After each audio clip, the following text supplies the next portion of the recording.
yitte yëpp mooy naka la ñuy def tey ba jël seen wërsëg tàbbal ko ci mbir mi. yow mi nga xam ne nag yaa yoroon mbir moomu bëgg nañu ñoom gars yi nga teg leen ci yoon boo xam ne buñ ci tegoo rek ñoom seen yéene mën a yegg. dëgg la jërëjëf li nga wax loolu la. li nu liggéey bi li nu si jàpp. moo dañoo bëggoon ku am yéene si jàkka ji rek nga mun ko def foo munti toll. ki nekk Sénégal ki nekk si étranger bi. ki nekk Dakar ki nekk Thiès ki nekk si àll bi. bi nu xalaatee noonu nag si la ñu xool nu nu mënee def benn lu ñuy wax une plateforme numérique. c'est-à-dire loo xam ni si ordinateur nga koy gisee. wala si ay smartphone wala si téléphone wala si yeneen outil on va dire numérique pour que nga mun a yeggale sa yéene. plateforme bi nu teg nag c'est une plateforme boo xam ni da lay daf lay yombalal liggéey bi ndax dana permettre yow mi nga xam ni que da nga bëgg a joxe sa xaalis par un compte bancaire di nga ko mun def. yow mi nga xam ni da nga bëgg a joxe sa xaalis par carte bancaire di nga ko mun def. yow mi nga xam ni da nga bëgg a joxe sa xaalis par Orange Money. les transferts d'argent li ñuy wax le mobile money dans le cadre général di nga ko mun def. yow mi aussi bëgg a joxe sa xaalis parce que da nga ko bëgg déposer ci benn compte bancaire di nga ko mun def. liñ si yéene mooy foo munti toll moyen bu nekk am nga moyen boo xam ne di nga mën a joxe sa xaalis et de façon sécurisée. dañu indiqué ay somme de cotisation comme ni ñu naan chaque talibé cheikh 1000 francs ou chaque talibé cheikh 2000 francs wala dañuy rek lu waaye am rek ak fi si yéen a toll wala aussi pour am loolu ak lu ko montant amu si. lu waaye am joxe lu fu sa yéene toll mun nga ko joxe. mun nga commencer ni ñu ko waxee ba mun nga amul fu mu yem ku nekk li la yàlla may pour nga mun ko joxe mun nga joxe incha allah. donc muy mbir moo xamante ni que ciblé wu ñu maanaam amul appartenance ci wàllu tarixa du tout. loolu ak loolu tamit aussi dafay jara leeral. loolu lu am solo la. loolu lu am solo la te cheikh bi mun dañ ko mottali. mais lu am solo ngi noonu. kuy jullit ak ku lu jullit sax te liggéey bi nekk loo xam ne sa gis nga sa bopp mun nga joxe. bi ngeen tàmbalee ba léegi mën nañu xam exactement collecté bu ci somme ak objectif bi lan la objectif bi ñaata la quoi. loolu moom maay sunu sëriñ mu wax si mais si wax bu gàtt objectif amul limite amu si. ñaata la ñu am instant yi xaalis dugg na compte yi ñi koy yore mun nañ ko wax dans le détail mais danoo tàmbale comme ni nga ko waxee ni ko architecte bi waxee tout à l'heure danoo commencé les travaux d'achèvement su ñu wax achèvement mooy am na lu commencé woon donc xaalis dugg na déjà mais dañ ko war a yeggale et mottali ko. sëñ Cheikh maanaam ku ne xam na ni dajale xaalis yomb la moom laa laaj boori léegi effectivement ma amul objectif maanaam xaalis bi du ñuy 2 milliards lañ soxla l'essentiel mooy nañu def parce que ginnaaw édifice jumaa ji ni si Maodo waxee am na yeneen yu xalifa bi mébét ci lu wër jumaa jeeg wala esplanade ak fi jigéen ñi julleeg ak yu mel te xam naa ne yaa ngi institut ak yu mel ne ndab Tiwaawan ak wàllu jàngale tey bu ñu doon xayma tey ci lu jot a dugg tey ci ressource. waaw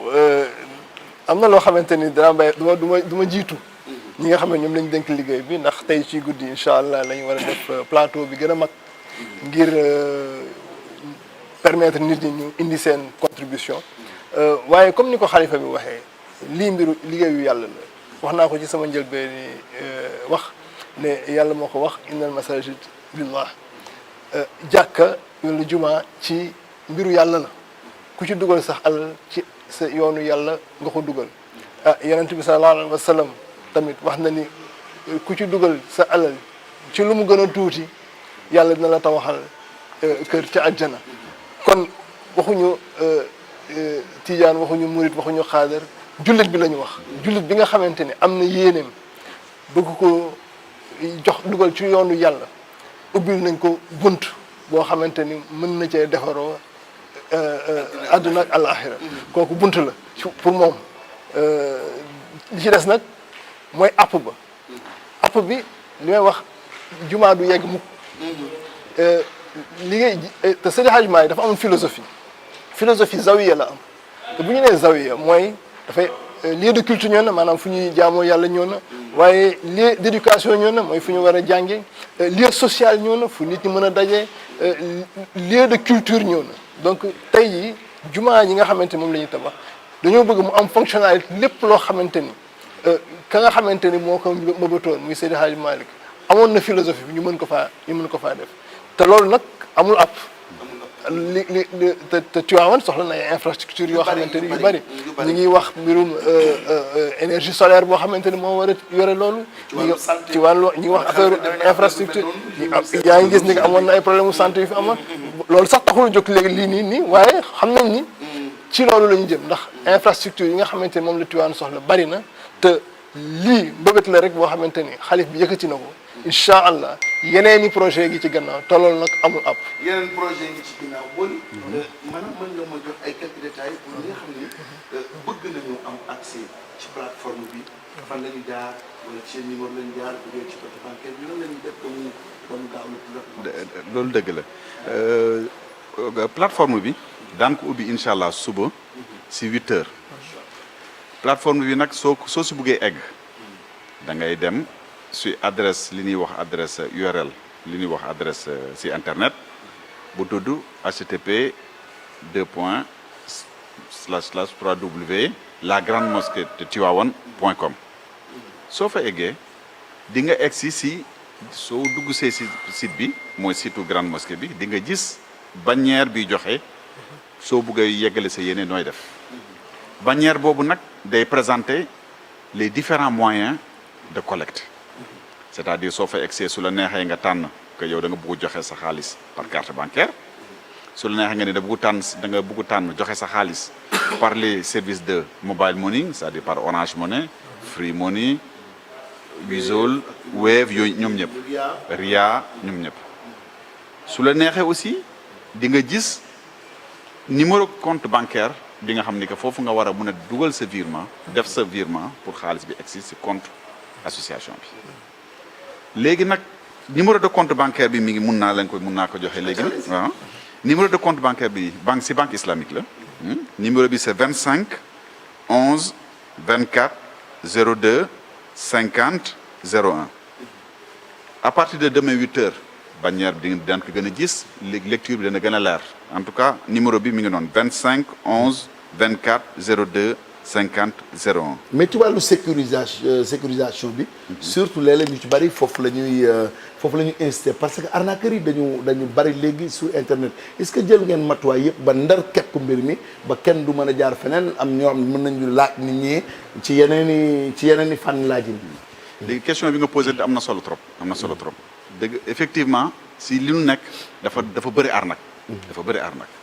te loolu bokkoon na si sunu on va dire préoccupation première tax na ba